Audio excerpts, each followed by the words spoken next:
பெரியார் யார் தெரியுமா? யார் பெரியார் தெரியுமா? பெரியார் யார் தெரியுமா? அதான் கேக்குறேன்னு சொல்லு. எந்த யார் பெரியார் தெரியுமா? டேய் சவுண்ட குறை சொல்லு, எனக்கு தெரியல சொல்லு. யாரு பெரியார்? யாருதான் பெரியார் சொல்லு. யாருதாப்பா? அது ஒரு அழுகுன ஊசி போன வெங்காயம் பாது.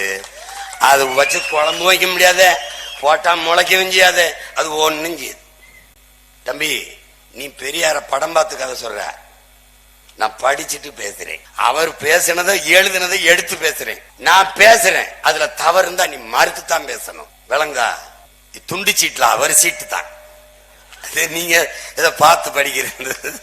இப்ப பாருங்க, ஒன்னொன்னா சொல்றேன் பாருங்க. திராவிட மாடல், நாங்கள் தமிழர்கள், இது தமிழர் நாடு, தேசம் தமிழ் தேசம், என் உடன் பிறந்தார்களே விளங்கணும். நீ ஓட்டு போடு போடாம போ, அது வேற. ஆனா நீ தெரிஞ்சுக்கணும். இங்க பாரு, இது தேசம் தமிழ்நாடு, தமிழ் தேசம்.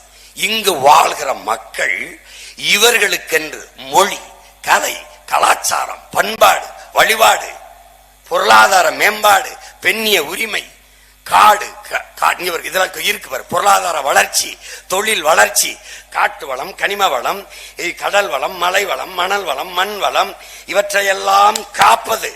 கல்வி, கல்விக்கேற்ற வேலை, வேலைக்கேற்ற சம்பளம், அதை கொண்டு வாழ்கிற பெருமை மிக்க வாழ்வு. இப்படி ஒரு அரசியல் இருக்கு. சமூக நீதி, சாதி மத ஏற்றதாழ்வுகள் இல்லாது, இந்த மது மத போதை இல்லாது, தீண்டாமை இழிவு, சாதிய கொடுமை இல்லாத ஒரு சமூக கட்டமைப்பு. இதுக்கு ஒரு அரசியல் இருக்கு. இந்த அரசியல் தமிழ், தமிழ் தேச அரசியல், தமிழ் தேச அரசியல். இதனுடைய கனவு என்ன? பசி, பஞ்சம், ஊழல், லஞ்சம், கொலை, கொள்ளை, சாதிய இழிவு, தீண்டாமை, அடக்குமுறை, ஒடுக்குமுறை, பெண்ணிய அடிமைத்தனம், மது மத போதை, பாலியல் வன்கொடுமை, இது ஏதுமில்லாத புதிய ஒரு தேசம். அது மக்கள் புரட்சியால் உறுதி செய்வது. இது ஒரு கனவு. இது போல திராவிடம் என்றால் என்ன? தமிழ் தேசம் பாசிசம், தமிழ் தேசம் செப்பரேட்டிசம், தமிழ் தேசம் anti nationalism. Yeah, I agree it.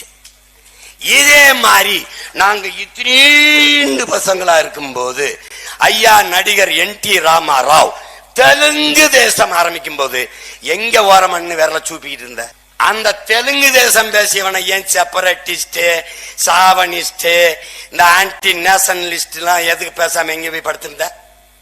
இந்த எல்லா பையலும் அந்த தெலுங்கு தேசத்தோட கூட்டணி வச்சு ஏன் நக்குன? ஏன் பதவியை நக்குன? நீ அவங்க வாயில தான் பேசிட்டு இருக்கிறாங்க. வெங்காயமா வெடி உண்டாரு. எங்களுக்கு அது பழக்கமான ஒண்ணுதான். சொல்ற புரியுங்களா? பெட்ரோல் பாம்புல இருந்து எல்லாம் போட்டு எல்லாத்தையும் வழக்கு பார்த்துட்டோம். இனிமேல் எதுவும் பாக்கி இல்ல. இல்லன்னா ரவுடி தானே எங்களுக்கு தெரியும். அவன் சும்மா வாயில சொல்லிட்டு இருக்கான் வெங்காய வெடி உண்டாரு. நாங்க செய்வோம் தொலைச்சுக்குவோம், கொண்டே அடிச்சிருவோம். தமிழ்நாட்டில் வெடிகுண்டு நாங்க வீசுவோம். எங்களுக்கு அனுபவம் இருக்கு. ஆனா ஜனநாயகவாதத்தை நாங்க மதிக்கிறனால பண்ணிட்டு இருக்கோம். ஆனா இன்னைக்கு நைட் கட்டாயமா ஸ்டேட்மெண்ட் வச்சுக்கோங்க. கட்டாயமா நைட் பெட்ரோல் பம்ப் அடிப்போம்.